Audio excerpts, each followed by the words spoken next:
It wasn't just a horror movie, it was a fever dream carved in silver spheres and haunted hallways. Phantasm 1979 didn't arrive with a polished studio label or a mainstream campaign. It crept in through midnight screenings and burrowed under your skin. Directed by Don Coscarelli when he was just 23, Phantasm wasn't meant to be understood. It was meant to be felt like the vague terror that lingers after a nightmare or the flicker of something watching you from the end of a long, dim hallway. The film broke rules not to rebel, but because it didn't acknowledge them in the first place. A floating chrome orb that drills into skulls, a mortician who might not be human, a plot that bends time, space, and sanity. You think you know what's happening until it slips away and becomes something else. Critics were baffled, audiences were hypnotized, and 4 decades later, it's still impossible to explain why this cult classic works. Only that it does. So how did a micro-budget film with amateur actors and no studio backing spawn an entire mythology? Why did Phantasm become a movement, not just a movie? And who or what is the Tall Man? These are 20 weird facts you didn't know about Phantasm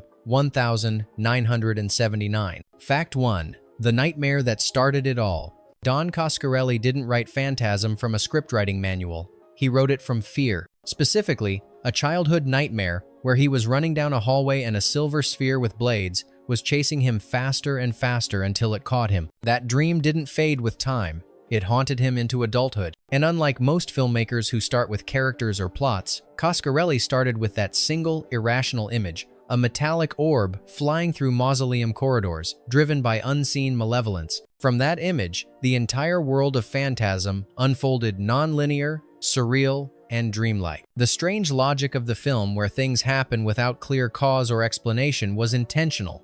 It wasn't meant to mimic waking life. It was designed to capture the fluid, unpredictable rules of a nightmare. The Tall Man didn't need backstory. The flying spheres didn't need origin. They just existed because they did in the dream. Coscarelli once said, "I didn't want it to make sense. I wanted it to feel real." And strangely, it did. The movie's dream logic confused some critics but made fans feel like they were in on a secret language. What does it say about us that a childhood nightmare stripped of coherence could tap so deeply into our fears? Was it storytelling or shared subconscious? Fact 2. The sphere was real and deadly. You remember the sphere, everyone does. The floating chrome ball with retractable blades that drills into skulls, the image that defines Phantasm. But here's what most people don't know.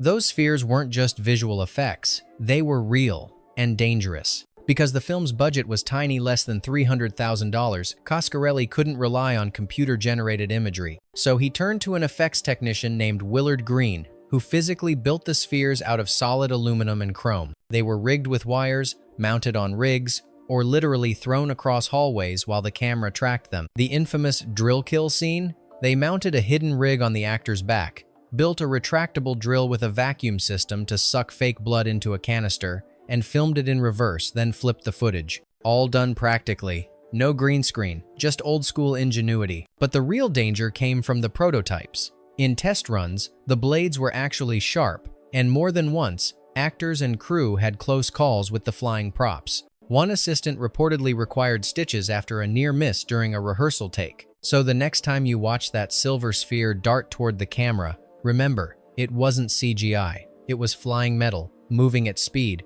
and someone was praying it wouldn't veer off course. Was the terror on screen a little too real? Fact 3. A plot built on gaps and ghosts. The first cut of Phantasm was over 3 hours long, and it was a mess, at least by conventional standard. Don Coscarelli had filmed dozens of scenes exploring the Tall Man's dimension, dream logic, subplots, and surreal character moments. But none of it fit in the traditional sense. Test audiences were confused. Distributors didn't know what to do with it. So Coscarelli made a radical decision. He began cutting, not scenes but explanations. He removed connective tissue, backstory, even dialogue that clarified the timeline. The final film runs just over 88 minutes, a third of its original length, and it's deliberately disjointed. This wasn't an accident. The gaps were the point. By stripping away logic, Coscarelli invited viewers to feel their way through the film instead of understanding it. Was it a dream, a hallucination, a glimpse into another dimension? He never clarified.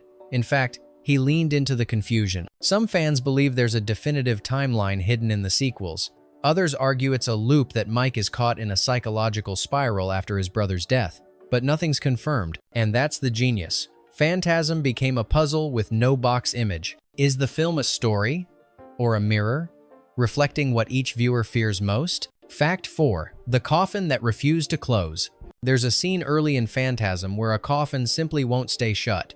On screen, it plays as a chilling moment, a casket that trembles as if something is trying to get out. But behind the scenes, it was a production nightmare that turned into cinematic gold. The coffin prop was secondhand, sourced cheaply from a local mortuary supplier. It had warped from years in storage, and during filming, the lid would spring back open after being shut. Crew members tried weights, glue, even duct tape to hold it down. Nothing worked. Coscarelli, frustrated but intrigued, rewrote the scene around the malfunction.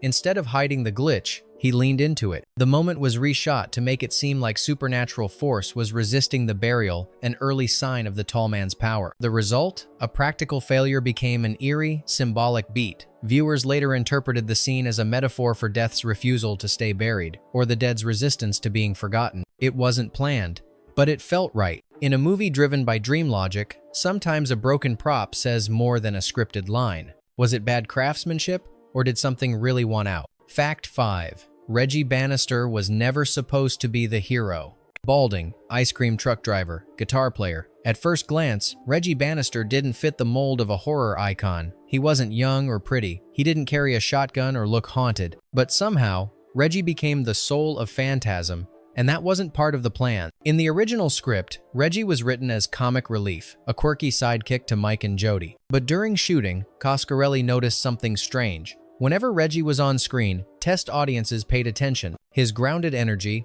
awkward charm, and unassuming presence made him relatable, the everyman in a world gone mad. So, as sequels were greenlit, Reggie's role expanded. By Phantasm 2, he was wielding a 4-barrel shotgun and fighting interdimensional ghouls. A bald, aging ice cream man had become an action hero with a receding hairline and zero irony. Fans embraced him. He wasn't perfect. He was human. He failed, got scared, made mistakes. And in a genre ruled by scream queens and muscle-bound leads, Reggie was something new, an ordinary man standing between the living and the unknown. How did a walking contradiction become the face of a cult franchise? Maybe horror doesn't need heroes, just survivors. Fact 6. The tall man's voice was mechanically lowered. That deep, bone-rattling voice, "Booey," still echoes in horror history. But actor Angus Scrimm didn't naturally sound like that. The tall man's iconic voice was a post-production invention, one that nearly didn't happen. Scrimm, classically trained and soft-spoken in real life, had a theatrical tone on set. He delivered his lines with gravity, but they lacked that inhuman resonance Coscarelli imagined. The solution came from sound editor Jim Fagel, who decided to experiment. Using analog pitch-shifting equipment primitive by today's standards, Fagel lowered the frequencies of Scrimm's voice without distorting clarity. The result was chilling. The tall man suddenly sounded less like a man and more like a presence, ancient, alien, unknowable. In some scenes, the voice was dropped nearly an octave, but it wasn't consistent. Depending on the line, they'd adjust the pitch up or down to match emotional tone. That inconsistency actually helped. It made the character feel unstable, as if his very essence was fluctuating. Angus Scrimm later joked that he never knew how he'd sound until he saw the final cut. But fans never questioned it, because that voice wasn't just a sound, it was a warning. Is it still acting if the machine does half the talking, or is fear amplified by what's unnatural? Fact 7. The hearse chase was nearly fatal. The chaotic hearse chase near the climax wasn't storyboarded. It wasn't even fully rehearsed.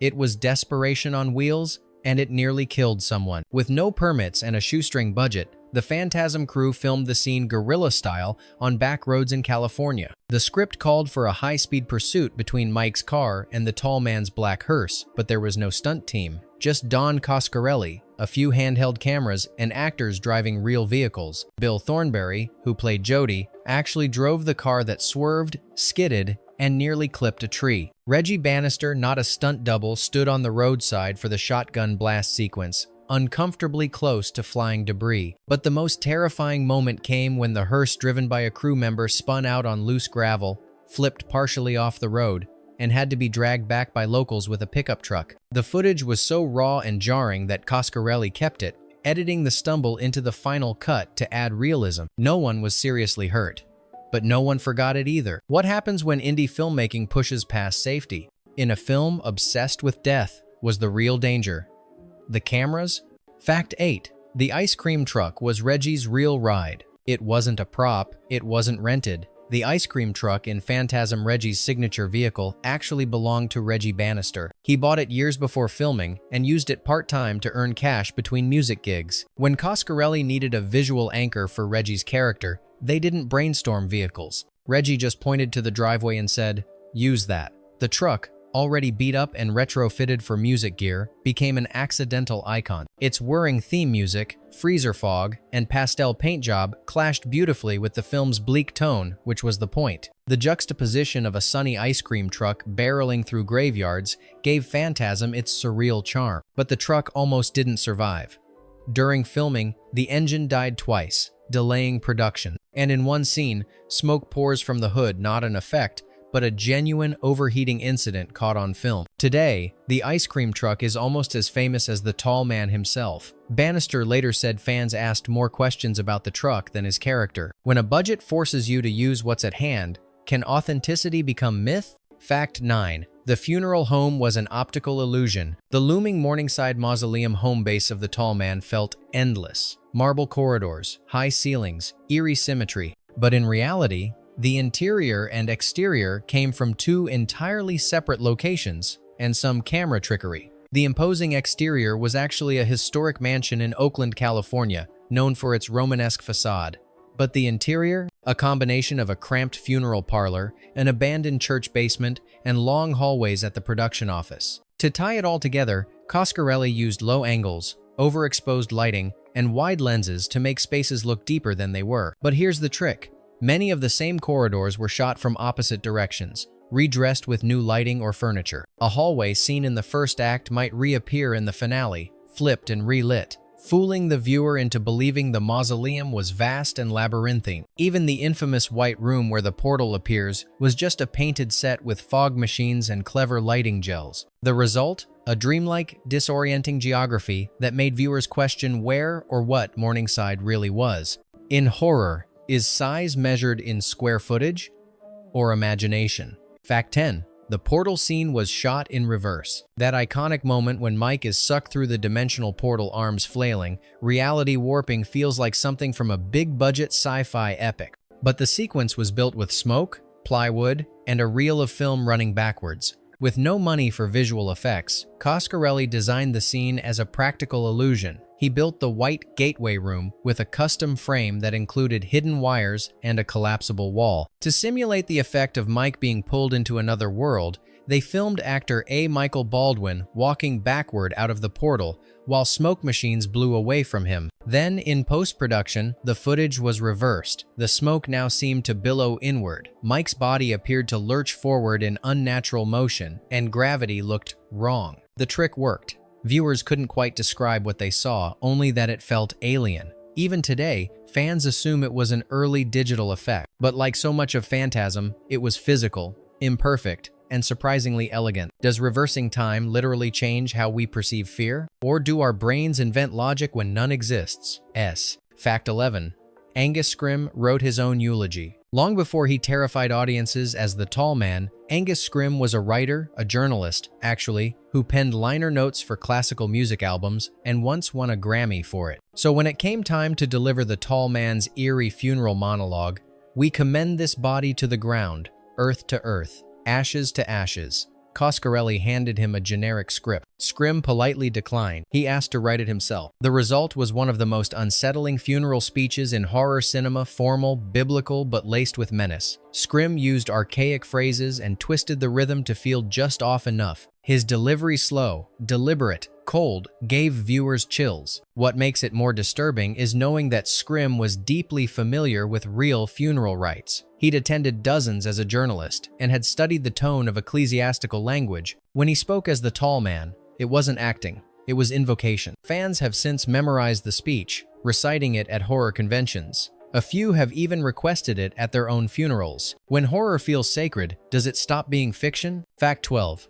The dwarfs wore gas masks for a reason. The shrieking, hooded dwarfs who scurry through the mausoleum are one of Phantasm's weirdest elements, part Jawa, part goblin, part zombie. But their design came from something surprisingly mundane: practicality. Originally, Coscarelli envisioned the dwarfs as twisted, desiccated corpses, former humans, now compressed by alien gravity. But the makeup budget couldn't stretch that far, so the team improvised. Child actors and little people were put in oversized brown cloaks with black hoods. To obscure their faces, they wore WWI-style gas masks, painted black. The masks weren't just for anonymity, they hid the actors' eyes and mouths, simplifying makeup, saving time and enhancing the creep factor. With no visible faces, the dwarfs became pure movement and sound, breathing, snarling, writhing forms with no humanity left. Later, fans speculated the masks had deeper meaning, that the tall man's minions required filtration in Earth's atmosphere, or that they'd been mutilated beyond recognition. But in reality, it was a low-budget shortcut that accidentally made them iconic. Sometimes what you can't afford becomes what fans can't forget. When horror hides the face, do we imagine something worse? Fact 13. The film was almost rated X.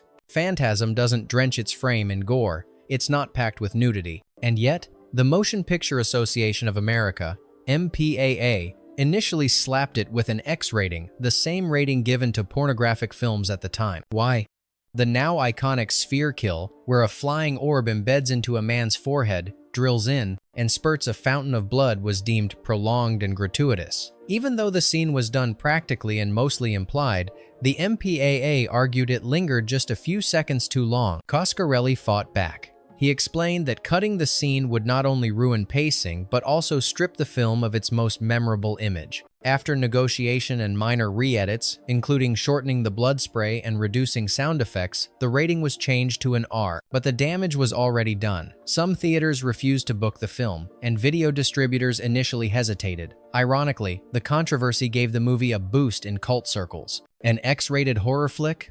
Word spread fast. So what defines too much when it comes to violence? Was the rating protecting audiences or punishing imagination? Fact 14. The dream within a dream ending was a last-minute change. The ending of Phantasm is famously ambiguous. Mike wakes up, Jody is dead, and the tall man appears one last time, pulling him into the mirror. Maybe for real, maybe not. But that final twist wasn't part of the original script. In early drafts, the story concluded with Mike and Jody defeating the tall man and driving away victorious but scarred. But during editing, Coscarelli realized something felt wrong. The neat resolution clashed with the dream logic that ran through the entire film. So he rewrote and reshot the ending to make it feel more like a loop than a conclusion. Jody's death was added. The mirror scene was inserted. The final shot, Mike being grabbed, was filmed without a clear answer as to what it meant. The ambiguity sparked debate. Was the entire movie Mike's dream? Was he dead, trapped in another dimension? Coscarelli never answered, and that silence became part of the film's legacy. To this day, fan forums argue about what really happened. Should a horror story explain itself or haunt you with what it refuses to say? Fact 15. The composer was just 19 years old. The eerie, pulsing score of Phantasm is one of the film's defining features: minimal, hypnotic, and dread-inducing. It sounds like something composed by a seasoned horror veteran, but Fred Myrow and Malcolm Seagrave, the duo behind it, were shockingly young, and one of them, Seagrave, was just 19. Coscarelli discovered the pair through local music circles in Los Angeles. He wanted something that felt like Goblin meets church organ, both psychedelic and sacred. The budget was tight, so the composers worked out of a makeshift studio, layering analog synths over live piano and ambient textures. They wrote most of the themes in under 2 weeks. The main title theme, with its descending minor chords and repetitive bass, became instantly iconic. It wasn't just music. It was part of the film's architecture, shaping how viewers emotionally navigated scenes. Later, horror composers, including those from Stranger Things, cited the Phantasm theme as a major influence. And yet, Seagrave never returned to horror scoring. How does a teenage musician capture the sound of dread and walk away? Fact 16. The film was cut on a kitchen table. Big studios use editing bays. Coscarelli used his mother's kitchen table. After principal photography wrapped, Don Coscarelli couldn't afford a post-production suite, so he bought a second-hand Moviola editing system and brought it into his family's suburban home. For months, he spliced reels of film by hand in the kitchen, surrounded by pots, pans, and occasionally his dog wandering through. There was no team, just Coscarelli and a couple of friends helping with tape, grease pencils, and sleepless nights. The physical labor was intense. Every single transition, cross-cut, and musical cue had to be timed with manual precision. His mother, who supported the project from the start, brought food and coffee, often stepping over film reels to get to the sink. Some of the most surreal moments in Phantasm were born under fluorescent kitchen lights. Years later, Coscarelli joked, "We didn't cut it in an editing room, we cut it between dinner and breakfast." Does creativity thrive in studios or in the messy, real-world corners we forget to romanticize? Fact 17. The actor playing young Mike had never acted before. A. Michael Baldwin wasn't a child star. He wasn't even pursuing acting seriously. He was just a kid who tagged along with a friend to an audition and somehow walked out with the lead role. Don Coscarelli was looking for someone who didn't feel like a Hollywood kid. No fake smiles, no sitcom polish, just a boy who felt real. Baldwin's raw awkwardness and natural discomfort in front of the camera became assets, not liabilities. He delivered lines with hesitation, blinked too often, and sometimes stared directly at the camera. Instead of reshooting, Coscarelli kept those takes. They made Mike feel more authentic, like a child trying to hold it together while the world around him collapsed. Baldwin's inexperience gave the role an emotional edge. You didn't see a performance. You saw a kid trying to survive something unexplainable. And when he screamed, really screamed, it wasn't coached. He was just terrified. Can authenticity outshine talent when fear is the story? Fact 18. The franchise survived because of VHS bootlegs. Phantasm wasn't a mainstream hit. It had no wide release, no awards, no studio push. But something strange happened in the early 1980 seconds. VHS bootlegs began circulating fast. College students, horror fans, and insomniacs recorded late-night TV broadcasts, copied the tapes, and passed them around like contraband. In dorm rooms and midnight slumber parties, Phantasm became a whispered legend. You have to see this weird movie with the silver ball. By the time the official home video was released, Phantasm had already built a rabid underground following. Coscarelli credits this grassroots piracy illegal, yes, but wildly effective for keeping the film alive and convincing financiers to fund sequels. The tall man didn't need billboards. He just needed one VCR at a time. Would Phantasm have died without the bootlegs? Or is horror the one genre where myths matter more than box office? Fact 19. The marble corridor was just plywood.